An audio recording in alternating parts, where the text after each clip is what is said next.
بسم اللہ الرحمن الرحیم۔ السلام علیکم ورحمۃ اللہ وبرکاتہ۔ صحیح بخاری اور صحیح مسلم میں سیدنا ابو ہریرہ رضی اللہ تعالی عنہ سے مروی ہے کہ رسول اکرم صلی اللہ علیہ وسلم نے ارشاد فرمایا، پوری تاریخ انسانی میں صرف 3 بچیوں نے گہوارے میں گفتگو کی ہے۔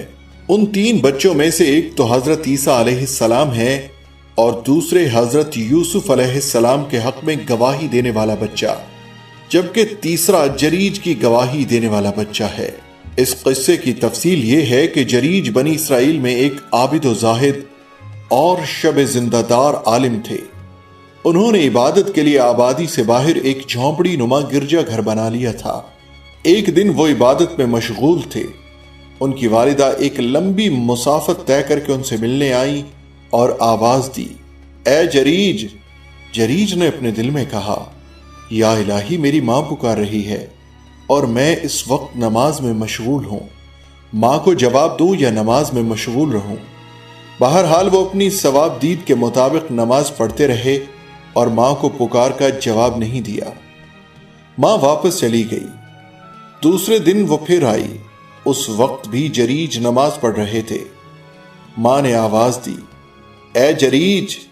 جریج نے اپنے دل میں کہا، یا الہی، میں تیری عبادت میں مشغول ہوں، ادھر میری ماں مجھے پکار رہی ہے، میں کیا کروں؟ بہرحال اسی کشمکش کے باوجود وہ نماز میں مشغول رہے۔ ماں واپس چلی آئی۔ تیسرے دن ماں پھر آئی۔ اس دن بھی جریج عبادت میں مشغول تھے۔ ماں نے آواز دی، بیٹا جریج۔ جریج نے پھر دل ہی دل میں کہا، اے میرے پروردگار، میری ماں اور میری نماز، اور وہ چپ چاپ حسب معمول نماز ہی پڑھتے رہے۔ ماں کی صدا کا جواب نہیں دیا۔ ماں کے منہ سے بد دعا نکل گئی، خدایا اسے اس وقت تک موت نہ آئے جب تک یہ بدکار عورتوں کے منہ نہ دیکھ لے۔ جریج کی ماں بد دعا کر کے واپس چلی گئی۔ بنو اسرائیل میں جریج کے بارے میں چیمگوئیاں ہونے لگی۔ وہ جریج کی عبادت پر حسد کرنے لگے۔ انہوں نے خود تو جریج کی بلندی تک پہنچنے کی کوشش نہ کی، البتہ ان کی خواہش تھی کہ وہ جریج کو اپنی پستی تک اتار لائیں تاکہ وہ بھی انہی کی طرح فسق و فجور اور فحاشی و بدکاری میں مبتلا ہو جائے۔ بنو اسرائیل نے حدود الہی پامال کر کے پردے کی اہمیت کو فراموش کر دیا تھا، لہٰذا عورتوں اور مردوں کا باہم اختلاط شروع ہو گیا۔ مردوں کی مجلسوں میں عورتیں بناؤ سنگار کر کے شریک ہونے لگی اور مرد بھی عورتوں سے لطف اندوز ہونے لگے۔ اس وجہ سے ان میں زناکاری و بدکاری اور سرکشی و طغیانی کی وبا پھیل گئی۔ جریج کی ماں کی بد دعا کے بعد بنو اسرائیل ان کی پاکیزہ زندگی کو داغدار کرنے کی منصوبہ بندی کرنے لگے۔ ان لوگوں کی بستی میں ایک بدکار عورت رہتی تھی۔ وہ نہایت خوبصورت تھی۔ لوگ خوبصورتی میں اس کی مثال دیا کرتے تھے۔ اس نے بنی اسرائیل سے کہا، اگر تم چاہو تو میں جریج کو اپنے دام فریب میں پھانس لوں۔ انہوں نے کہا، ٹھیک ہے، یہ بڑی اچھی ترکیب ہے۔ اس فاحشہ نے خوب بناؤ سنگار کیا، جریج کی خدمت میں پہنچی اور ان پر ڈورے ڈالنے لگی، لیکن انہوں نے اس کی طرف آنکھ اٹھا کر بھی دیکھنا گوارا نہیں کیا۔ اب فاحشہ نے ایک اور چال چلی۔ وہ ایک چرواہے کے پاس گئی جو جریج کی جھونپڑی کے پاس رہتا تھا۔ اس چرواہے نے اس فاحشہ کے ساتھ بدکاری کی تو وہ حاملہ ہو گئی۔ جب بچہ پیدا ہوا تو اس نے یہ کہنا شروع کر دیا، یہ بچہ جریج کا ہے۔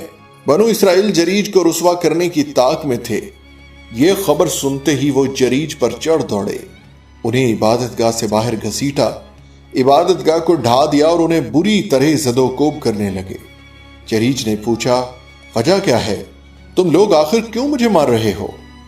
یہودیوں نے کہا، تم نے اس بدکار عورت سے منہ کالا کیا ہے، یہ بچہ تمہارے اس گناہ کا نتیجہ ہے۔ جریج نے کہا، ٹھہرو، اس بچے کو میرے پاس لاؤ۔ لوگ اس بچے کو ان کے پاس لے آئے۔ جریج نے کہا، مجھے نماز پڑھ لینے دو۔ وہ نماز پڑھ کر بچے کے پاس آئے اور اس کا پیٹ دبا کر پوچھا، بتائے بچے، تیرا باپ کون ہے؟ خدا کی قدرت سے وہ شیر خوار بچہ بول اٹھا کہ اس کا باپ فلاں چرواہا ہے۔ بچے کی گفتگو سنتے ہی لوگ سخت نادم و پریشان ہوئے اور جریج کو بوسہ دینے لگے۔ لوگوں نے کہا، ہم آپ کی عبادت گاہ سونے کی بنا دیں گے۔ جریج نے کہا، نہیں، بلکہ مٹی سے ویسی ہی بنا دو جیسی یہ پہلے تھی۔ لوگوں نے جریر کی جھونپڑی پہلے ہی کی طرح بنا دی۔ اسی طرح بد دعا کا ایک اور واقعہ